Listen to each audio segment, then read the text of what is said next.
미래를 보는 창 JTB.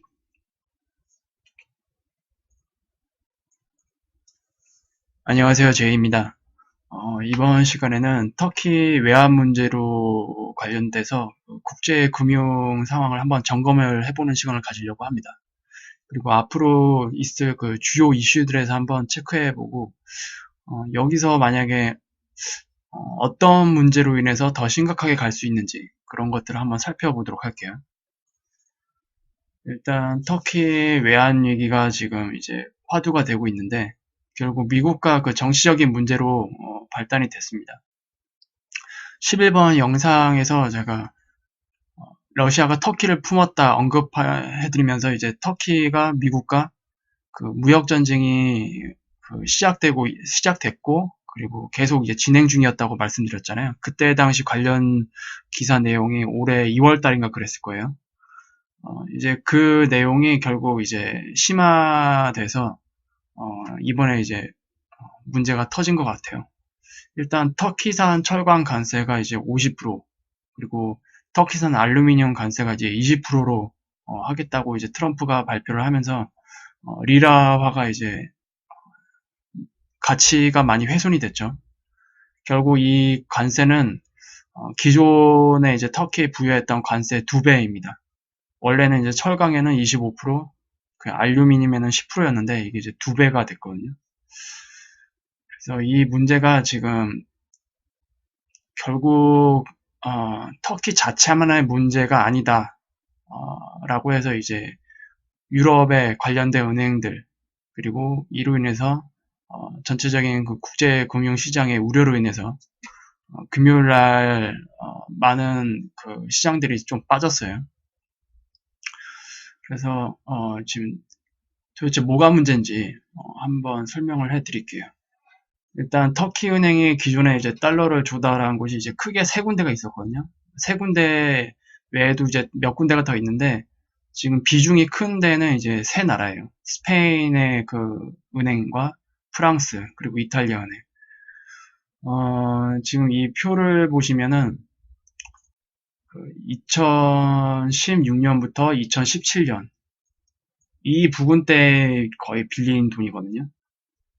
그래서 이때 빌린 그 달러가 지금 문제가 된 거라서 우리가 이 문제가 얼마나 심각한지를 보려면 이때 당시 환율 그리고 지금 환율을 이제 체크하면 되겠죠. 일단 이 지금 자금 규모는 뭐 1,500억 달러 이 세 나라만 1,500억 달러라고 하는데 리라화가 이제 더 폭락을 한다면 이 규모는 더 커질 겁니다. 그 외에 뭐 네덜란드 ING 은행과 독일 도이체방크 은행. 도이체방크는 뭐 계속 여기저기 끼네요. 이것도 조금 걱정이 되는 부분이 한데 일단 그 환율을 보면서 얼마나 심각한 문제인지 한번 보겠습니다. 이거는 이제 달러와 터키 리라의 그 환율이거든요.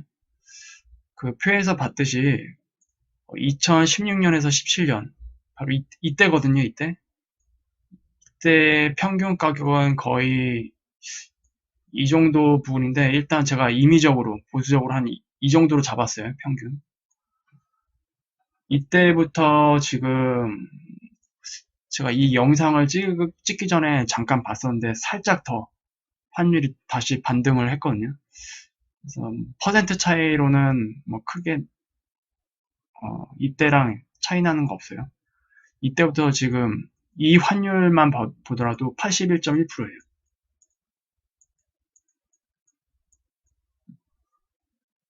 엄청나죠. 거의 2배 가까이 환율이 폭등된 건데 부채가 거의 2배가 됐다는 거예요. 한마디로. 사실상 그 터키의 은행들의 그 대차대조표의 40%가 달러 차입금이거든요. 이게 81.1% 아마 이 이상일 겁니다. 제가 이 라인을 보수적으로 잡았기 때문에. 그래서 사실상 터키 은행은 이 달러를 갚을 수가 없어요, 지금. 이미 이 안에서만 81.1%의 그 부채가 자동적으로 생겼기 때문에 이게 지금 문제가 좀 일단락이 돼서 안정세로 돌아서면 괜찮은데 이러다가 다시 다른 문제가 이제 터지면서 그게 좀 심각한 상황이 되면은 환율이 계속 올라갈 것 같거든요. 그렇게 되면은 이건 뭐 갑기란 더 요원해지는 거죠. 그래서 좀 이 관련 뉴스를 제가 살펴보면서 다시 설명을 해드리도록 할게요. 일단 이거는 8월 12일 뉴스입니다. 파이낸셜 뉴스에서 터키 외환위기 유럽은행이 떨고 있다. 터키 외환위기가 그 유로존으로 번질 가능성을 배제할 수 없게 됐다. 터키 리라가 계속 폭락해 대외 채무를 갚을 수 없는 상태가 되면 막대한 돈을 터키에 물린 유럽은행들이 불안해지고 그리고 이는 이제 유로존 경제에도 부담이 될 수밖에 없기 때문이다. 근데 이거 환율이 다시 원상복귀가 되지 않는 한 좀 갖기가 어렵습니다. 근데 환율이 원상복귀가 좀 되기 힘든 상황이죠. 유럽 중앙은행은 이미 2달 전부터 터키 상황을 예의주시해왔고 그 미국과 무역전쟁이 계속 진행 중이었기 때문에 아마 ECB가 계속 주목을 해왔을 거라고 생각을 해요. 그리고 아직도 유로존에 충격을 주지 않을 것으로 믿고 있지만 터키 상황이 급변하고 있어 장담하기는 어렵다. 이 같은 불안감이 반영돼 지난 주말 터키 비중이 높은 유럽 은행들의 주가가 곤두박질쳤다. 그렇죠. 그 비중이 높은 그 세 나라의 은행 달러만 해도 1,500억 달러죠. 그래서 이게 좀 액수가 절대로 적은 게 아닙니다. 그래서 ECB가 터키 상황을 예의주시하고 있다면서 아직은 치명적인 상황에 도달하지 않은 것으로 ECB가 판단하고 있지만 스페인, 이탈리아, 프랑스의 세계 은행은 터키 비중이 높다는 점을 우려하고 있다고 보도했다. 네, 아직까지는 심각한 상황은 아니에요. 이게 이제 정말로 문제가 돼서 리라화가 더 폭락하게 될 경우는 이제 심각한 문제가 될 수 있지만 아직까지는 아닙니다. 하지만 예의주시해야 될 상황이다. 지금 딱 그 정도로 보여요. 보도에 따르면 22산하의 유로존 대형 은행들의 활동을 면밀히 관찰하는 감독기구인 단일 감독기구가 2개월 전부터 터키에 연관된 유럽은행들에 대한 면밀한 감독을 시작했다. 터키는 채무자들이 리라 하락세를 대비하지 못하고 있을 가능성과 이에 따라 외국 차입에 대한 채무를 갚지 못하게 되는 디폴트 상황에 빠질 가능성에 노심초사하고 있다. 터키 은행들의 대출 가운데는 약 40%가 외국에서 빌린 돈이다. 네, 말씀드렸죠. 이날 15% 폭락하면서 이제 사상 최고 행진을 이어가고 있는 리라 급락세로 인해 터키의 대외 채무 지불 능력이 급격히 악화될 것이 우려되는 상황이다. 리라 급락은 또 불과 얼마 전까지만 해도 탄탄하다는 평가를 받아온 터키 은행들을 궁지에 몰아넣을 가능성도 높아졌다.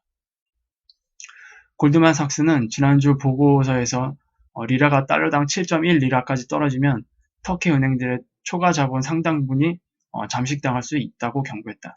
지금 영상을 찍기 바로 직전에 이제 6.5 정도 될 거거든요.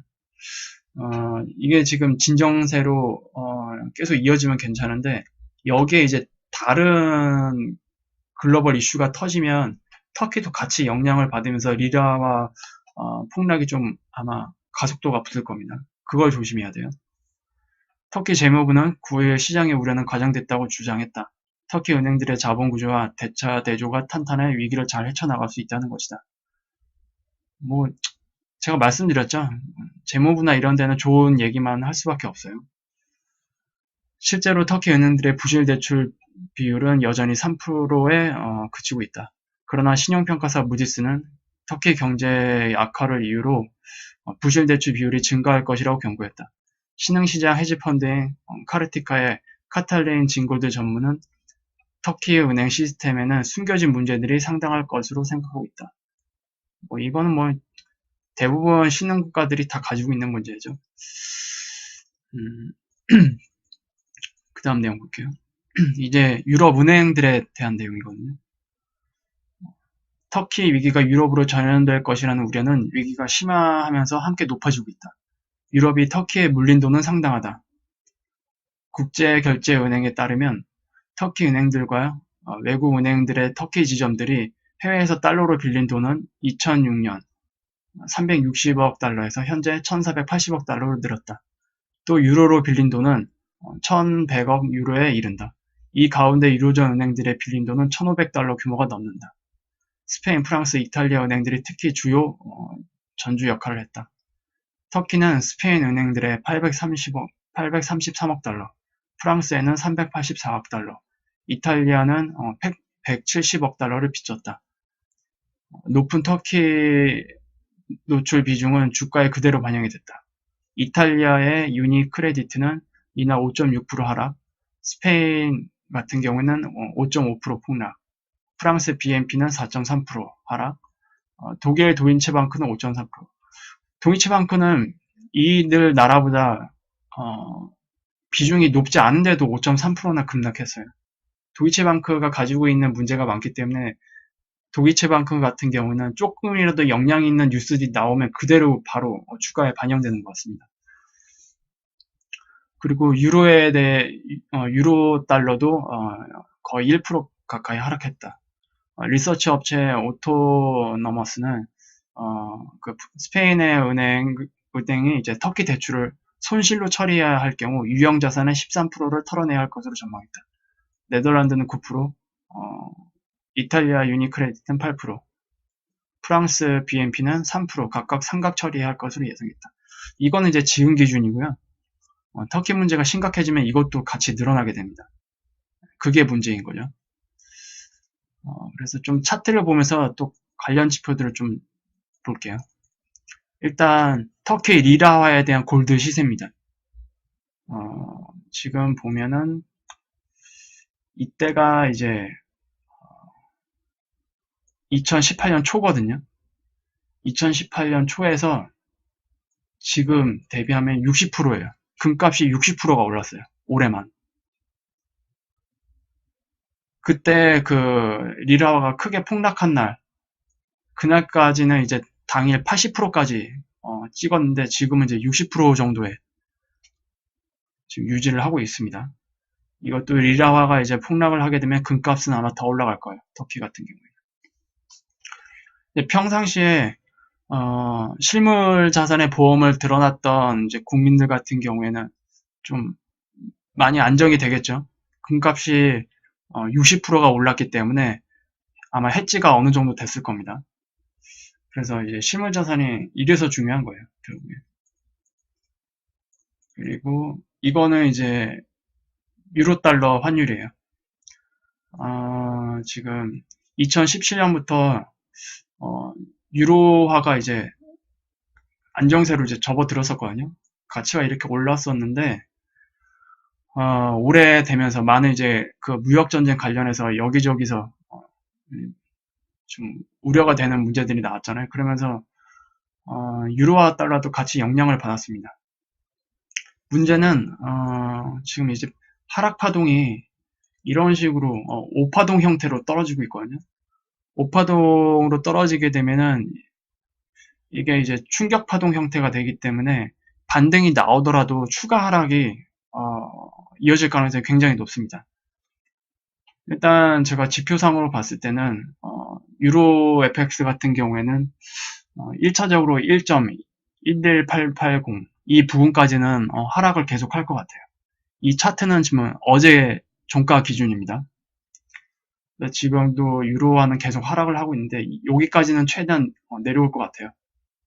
여기서 뭐 반등이 나와서 좀 안정세로 돌리면 괜찮겠지만 반등을 하더라도 이 라인을 넘지 못하면 재차 하락을 하게 됩니다. 그럼 문제가 유로 같은 경우에도 문제가 심각해지겠죠. 유로화 자체가 이제 하락을 하기 때문에. 그래서 그 유로 그 환율 시장도 계속 점검을 해봐야 됩니다. 그리고 다음 지표를 한번 볼게요. 이거는 원달러 환율입니다. 일단 제가 일부러 원달러 환율을 좀 주봉으로 좀 크게 보여드리려고 가져왔는데요. 일단 왼쪽에는 2008년 금융위기 당시 이미 2007년부터 바닥을 찍고 올라오기 시작했죠. 그래서 이때도 마찬가지로 5파동 형태로 올라왔어요. 그리고 크게 이제 환율이 이제 조정을 이제 여기까지 받고 2014년쯤부터가 아마 미국이 테이퍼링을 시작했을 겁니다. 그리고 이제 양적 완화 종료를 하게 됐죠. 그러면서 이때 뭐 트럼프 당선 문제다, 뭐 브렉시트다 이런 문제로 해서 이제 상승 조정 반복하면서 어쨌든 이때부터 1차 상승 파동을 만들어냈어요. 이런 식으로 이제 직전 고점을 훼손하는 형태 그 오버랩이 발생됐기 때문에 이거를 저는 상승 초입에 나타나면은 리딩 다이애고널이라고 추세가 이제 시작되는 시그널이라고 이제 보거든요. 그리고 이 이후에 밑으로 5파동 형태가 아니고 조정파동으로 내려왔어요. 3파동 형태로. 그리고 지금 여기가 문제거든요. 여기서 이렇게 빠지고 이렇게 빠지면은 상관이 없는데 지금 조정이 이제 3파동이 마무리되고 나서 이 부분을 좀 자세히 보여드릴게요. 이제 이거거든요. 조정이 마무리되고 이런 식으로 지금 5파동을 이제 만들려고 하고 있어요. 이거는 이제 그 위에서 내려오는 단기 하락 추세인데 이거를 일단 헤딩을 하더라도 밑으로 작게 조정 파동이 나오는 뚫을 가능성이 굉장히 높고요. 만약에 이 파동을 이런 식으로 그냥 돌파해버리면은 아마 여기를 이제 지지하는 형태로 조정이 나올 겁니다. 그리고 나서 급등하는 기술적으로 보면은 이럴 가능성이 굉장히 지금 농후한 상태죠. 그래서 제가 여기다 요약하기를 현재 대형 상승 파동이 만들어지려는 징후가 포착이 되고 있다. 결국 한번 다시 뒤로 보낼게요. 결국 여기서 이제 대형 파동이 만들어지게 되면 이거는 이제 결국 1파가 되는 거예요. 1차 상승 그리고 2파 조정이 되고 여기서 3파가 나오는데 엘리어트 파동에서 3파 같은 경우에는 굉장히 강하게 나타나는 경향이 있습니다. 여기도 보면 지금 세 번째 파동이 굉장히 강하게 나타났잖아요. 근데 이때는 파동이 이런 모양이었어요. 근데 지금은 이미 1차 파동이 이렇게 크게 만들어졌어요. 그러면은 상승 상파가 나올 때도 굉장히 크게 나올 가능성이 굉장히 큽니다. 이 구간에서. 그래서 이거를 조금 조심을 해야 돼요. 우리나라 같은 경우에도. 그래서 지금 까딱 잘못하다가는 뭐 원달러 환율도 지금 미중 무역 전쟁이 어떻게 진행되느냐에 따라서 심각하게 우리도 외환 문제가 좀 일어날 수 있다라는 걸 좀 말씀을 드리고 싶어요. 아마 상승 파동이 이제 크게 만들어지게 되면 2008년 금융위 당시에 1597원이었는데 이거를 100% 뚫을 겁니다. 파동이 더 크게 나왔기 때문에 기술적으로만 말씀을 드리는 거예요. 기술적으로 봤을 때 이 고점을 넘길 가능성이 매우 높다. 그리고 이거는 이제 위안화예요. 위안화 환율인데 지금 이거는 오늘 겁니다. 제가 영상을 찍기 바로 직전에 오늘 거를 가져왔어요. 지금 제가 저번에 그 말씀드렸을 때 이 라인을 뚫으면 안 된다 그랬잖아요. 이게 거의 7.0이거든요. 근데 그 위안화 10% 절하를 여기까지 했는데 지금 여기서 조정세가 안 나오고 계속 상승하고 있어요. 이 문제는 뭐냐? 제가 말씀드렸죠. 위안화가 이거를 넘어서게 되면 외자 유출이 심해져서 심각하게 경제가 악화될 우려가 있다. 그래서 위안화 절하는 힘들어 보인다. 문제는 미중 무역 그 물밑 합의가 8월 달까지잖아요. 그 문제가 지금 잘 안 풀리고 있다라는 걸 지금 차트에서 보여주고 있는 거예요. 환율이 계속 오르고 있잖아요. 만약에 미중 무역 이 물밑 협상이 잘 안 끝났을 경우에는 위안화 같은 경우에는 절하를 하지 않더라도 외자 유출이 심해지기 때문에 위안화가 저 7.0을 뚫을 겁니다. 절하를 하지 않더라도. 그래서 결국 결론은 미중 무역 전쟁 같은 경우에는 8월 달에 물밑 협상이 반드시 합의에 이르러야 돼요. 합의에 이르지 않게 되면은 우리나라까지 환율이 완전히 급등할 겁니다. 그리고 이 문제는 터키의 리라와도 폭락을 가중시킬 거고요. 이거는 이제 유럽으로 옮겨가서 유럽의 그 은행들에도 굉장한 부담을 줄 겁니다.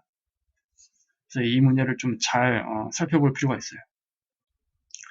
그리고 마지막으로 볼 환율 차트는 파운드입니다. 파운드인데 지금 왼쪽에 그 빨간색으로 표시된 부분은 브렉시트 그 투표가 결정됐을 때거든요. 근데 그 이후 다시 그 파운드 가치가 떨어지고 있어요. 계속 환율이 오르고 있습니다. 이거는 이제 뒤에서 잠시 말씀을 드릴게요. 지금 영국 같은 경우에도 결국 그 브렉시트 투표에 이어서 결국 그 유로존과 EU와 합의를 해야 되잖아요. 어떤 식으로 브렉시트를 이제 결정 지을지. 근데 지금 프랑스랑 독일이 영국을 좋게 봐줄 수가 없죠. 지금 모든 부담은 프랑스랑 독일이 다 지고 있는데 거기서 싹 빠지겠다는 거 아니에요. 그러면서도 무역은 EU랑 계속 유지하겠다. 그래서 프랑스, 독일 입장에서는 굉장히 밉게 보일 거예요. 그래서 지금 같이 그 이슈화 되고 있는 게 노딜 브렉시트잖아요. 그래서 이 문제가 아마 현실화되면은 파운드 가치는 아마 더 떨어질 겁니다. 그래서 이 문제도 같이 살펴볼 필요가 있어요. 결국 환율 시장을 다 보면은 전 세계적으로 이게 주요 통화들이 달러에 대해서 다 하락하고 있어요. 뭐 남미 쪽은 난리도 아니죠. 그 아르헨티나, 뭐 브라질 여기는 이미 다 외환 그 위기가 온 상태라서 아르헨티나 같은 경우에는 금리가 40%로 올랐더라고요. 40%. 아, 그래서 이건 굉장히 안 좋은 현상이에요. 달러에 비해서 모든 전 세계 주요국 통화의 그 화폐 가치가 다 떨어지고 있어요, 지금. 추세가. 어느 한 국가, 이슈화되는 뭐 관련 국가만 떨어지는 게 아니고 대부분 국가들의 그 화폐 가치가 다 떨어지고 있습니다. 그래서 우리는 더 실물 자선에 더 신경을 쓸 수밖에 없어요. 그래서 일단 그 환율 시장이랑 그 지표 관련된 거는 이제 이 정도로 마무리하고요. 일단 앞으로 있을 주요 이슈를 한번 살펴볼게요. 여기서 그 주황색을 좀 주목하셔야 됩니다. 이게 가장 중요합니다. 일단 터키 같은 경우에는 그 정부에서 긴급 안정 대책을 세우면서 지금 잠시 그 리라화의 그 안정에 지금 꾀하고 있거든요. 근데 문제는 미중 무역 전쟁 그 물밑 협상이에요. 여기에 모든 게 달려 있습니다.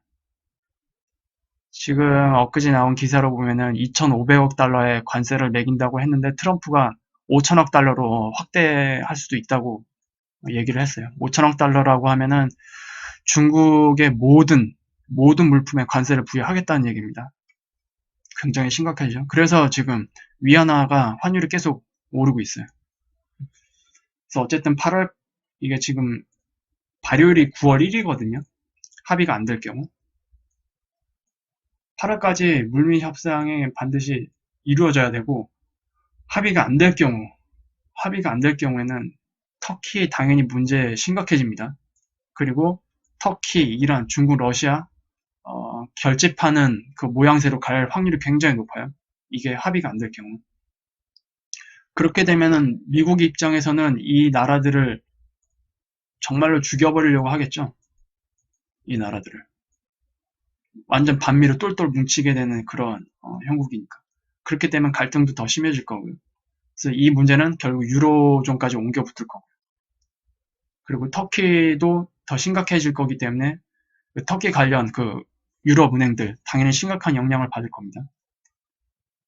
그리고 지금 영국의 노딜 브렉시트 관련해서 9월달, 10월달에 그 관련 회의들이 예정이 되어 있거든요.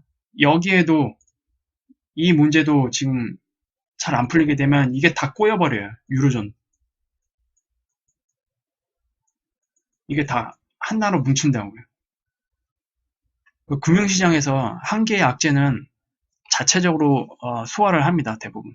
그래서 단기적인 그 악재로 이제 끝나는 경우가 많은데 두 개, 세 개 이런 게 겹쳐버리면서 발생을 할 경우에는 폭발력이 장난이 아닙니다. 아마 특히 주식시장에 몸을 잡고 있는 분들은 잘 아실 거예요. 금융시장에 그 악재가 두 개, 세 개 겹칠 때 일어나는 그 파괴력은 정말로 엄청납니다. 그래서 결국 이 문제가 터지게 되면은 지금 ECB 같은 경우에는 12월 달까지 테이퍼링을 하고 12월부로 양적 완화를 완전히 이제 종료하기로 했는데 다시 유동성을 공급해야 되는 문제가 생길 수밖에 없어요. 이 문제가 커지면. 그러면 유로화는 어떻게 됩니까? 유로화 가치는 더 떨어지겠죠. 그렇게 되면 유럽 은행들은 부담이 훨씬 더 높아질 겁니다. 그래서 이게 지금 다 도미노로 다 연결이 되어 있다고 보시면 돼요. 그래서 결국 이 문제, 미중 무역 전쟁, 물밑 협상이 과연 8월달 안으로 될 것인가 안 될 것인가 여기에 집중하시면 됩니다. 이게 잘 되느냐 안 되느냐에 따라서 이후에 발생될 그 금융의 심각성은 상상을 초월할 수가 있어요. 이 문제가 잘 안 끝나게 된다면. 그래서 우리는 지금 터키 문제는 일단 단기적인 악재로 일단 밀어두고요. 이 문제에 집중을 해야 됩니다. 우리는. 이거에 따라서 다 옮겨붙을 수가 있어요. 이런 것들. 그래서 지금 한 15일 정도 남았잖아요. 그래서 남은 15일 동안 과연 미중이 합의를 할 것인가. 이거에 좀 관심을 많이 가져주시면 될 것 같아요. 지금 터키 문제 때문에 괜히 그 분위기 타서 실물 자산의 그 접근식으로 보험 관점으로 접근하는 게 아니고 갑자기 투자 관점에 그 심리가 발동이 돼서 실물 자산을 막 살려고 하는 사람들이 있는데 제발 좀 자중해 주시면 좋겠어요. 절대로 그렇게 접근하면 안 됩니다. 차근차근히 실물은 보험 관점으로 차근차근히 접근해야 된다는 거 다시 한번 강조 드릴게요.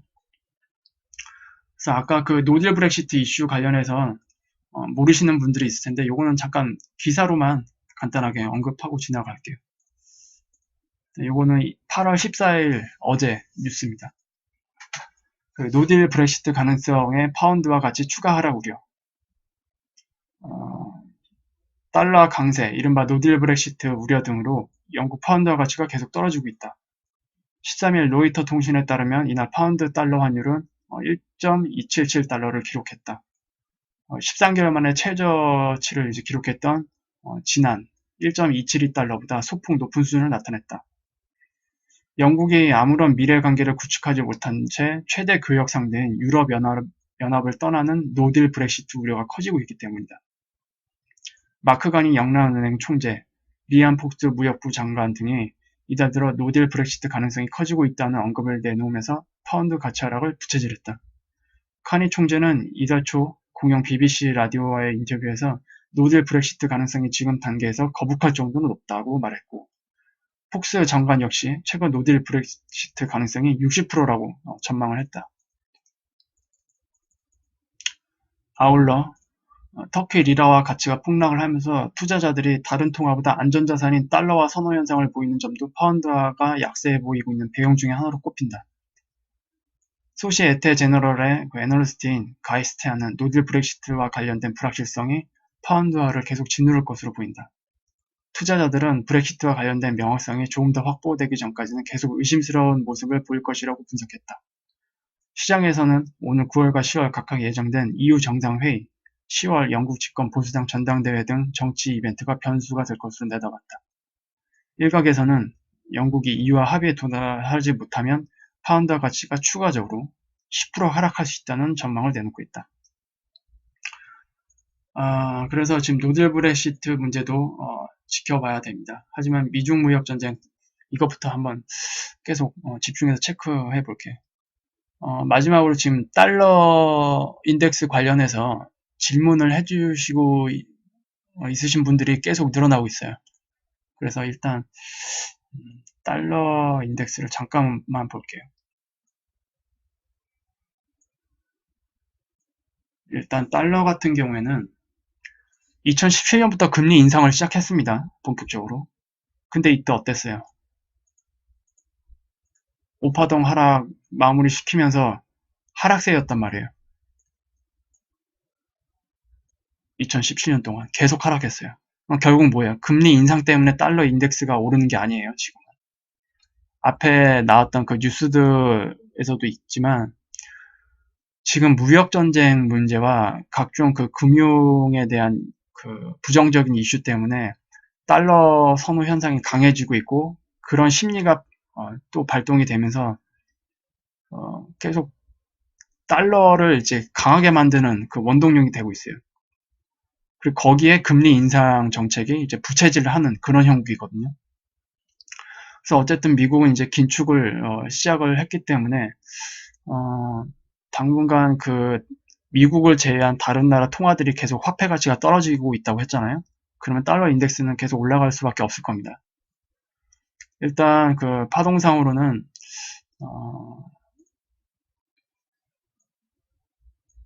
이때를 한번 쭉 볼게요. 이거를 일단 장기 차트로 일단 월봉으로 한번 보고요. 이게 지금 현재 신용화폐 기간 때 보여줬던 전체 달러 인덱스 흐름이거든요. 지금 이런 식으로 하락 추세가 만들어지고 있는데 이런 하락 추세 같은 경우는 보통 파동이 33333 이런 식으로 파동이 만들어집니다. 그래서 결국 여기서도 이런 형태로 이제 만들어지게 되는데 이걸 마무리 짓게 되면 다시 밑으로 하락을 하겠죠. 기술적인 분석상 그렇습니다. 그래서 이 부분을 이제 다시 보면은 3 위로 3파동 같은 형태 같은 경우에는 보통 이 안에 파동 구조가 그 프랙탈 구조로 이제 되어 있기 때문에 이 안에 5개로 되어 있고요. 그리고 크게 3파동 N자 조정을 맞죠. 그리고 이 뒤에 나오는 파동 마지막 상승 파동도 5개로 나타납니다. 그래서 이 부분을 다시 주봉으로 돌아와서 확대를 하면 여기부터잖아요. 여기부터. 그래서 이렇게 나와 있는데 지금 파동 분석으로 보면은 시나리오가 2개예요. 일단 첫 번째 시나리오는 이렇게 상승 파동을 다 끝내고 지금 여기서 5개 파동으로 내려오고 있지 않습니까? 그렇게 되면 그 뒤에 나오는 그 반등 파동은 크게 N자로 5개가 이렇게 나와야 돼요. 이 안에도. 그리고 나서 이렇게 빠지는 게 첫 번째 시나리오고요. 그리고 두 번째 시나리오는 이 파동이 하나 더 남았다는 시나리오가 있습니다. 이렇게. 그리고 4파 조정 같은 경우에는 크게 3, 3, 5 플랫 파동 불규칙 플랫 파동 같은 경우에는 이제 그 안에 가지고 있는 파동 구조가 3, 3, 5거든요. A 파동이 3파동, B 파동 3파동, 그리고 마지막 5파동은 10파동이 되겠죠. 그리고 지금 공교롭게도 충격 파동 형태로 지금 반등이 나오고 있어요. 그래서 이 파동이 일단 중간에 제동은 걸릴 것 같긴 한데 제동이 걸린 이후에 어떤 형태로 나아가느냐에 따라서 이 2가지 시나리오가 좀 윤곽이 나올 것 같습니다. 만약에 그 2번째 시나리오로 가게 된다면 이런 식으로 되겠죠. 이 고점을 한번 넘기러 가겠죠. 그리고 나서 이제 마무리 짓고 내려오는 기술적 분석이 가능합니다. 그리고 만약에 처음 시나리오로 간다면 근데 이 분석이 조금 애매한 게 마지막 그 오파동이 좀 잘 안 보이거든요, 여기서. 그래서 지금 일단 시나리오는 이제 이 시나리오가 더 유력해 보이긴 해요, 현재. 그리고 이제 금융위기가 다가오면 다가올수록 보통 첫 번째로 수요가 몰리는 곳이 이제 달러고, 그 다음 이제 금이랑 은이잖아요. 그래서 달러 강세가 한번 마지막으로, 나올 것으로 좀 일단 예상이 됩니다. 그때 가봐야 좀 알 것 같고요. 일단 크게 이런 달러 인덱스 흐름은 이런 두 가지의 흐름을 가지고 있다. 두 가지의 예상 시나리오가 있다. 라고 이해를 하시면 될 것 같아요. 그래서 오늘은 이제 이 정도로 한번 금융시장을 한번 점검해보는 시간을 가졌고요. 다음에는 일단 그 골드 관련해서 질문이 또 많이 올라오고 있는 것이 KRX나 뭐 ETF나 이런 거에 뭐 투자하면 안 되느냐, 이런 분들이 좀 질문이 계속 올라오고 있어요. 그래서 이와 관련된 내용들을 좀 살펴보도록 하고, 그리고 현재 그 종이금 시장에 어떤 문제가 있는지, 실제로 그 많은 사람들이 실물금을 인출하려고 할 때 어떤 문제가 발생할 수 있는지, 그 문제들을 좀 짚고 넘어가 보는 시간을 가질게요. 그래서 남은 8월 같은 경우에는 미중 무역전쟁, 물밑 협상에 좀 주목을 해주시면 9월 달에 전체적인 그 국제 금융시장의 방향성이 크게 잡히지 않을까 생각이 됩니다. 그래서 지금 현재에서는 터키 리라화 폭락보다도 이게 더 중요하다라는 말씀을 드리고 싶어요. 그래서 오늘은 이제 이 정도로 마무리 지을게요. 유익한 정보가 되셨다면 구독, 알람, 좋아요 부탁드리고요. 다음 시간에 또 뵙겠습니다. 감사합니다.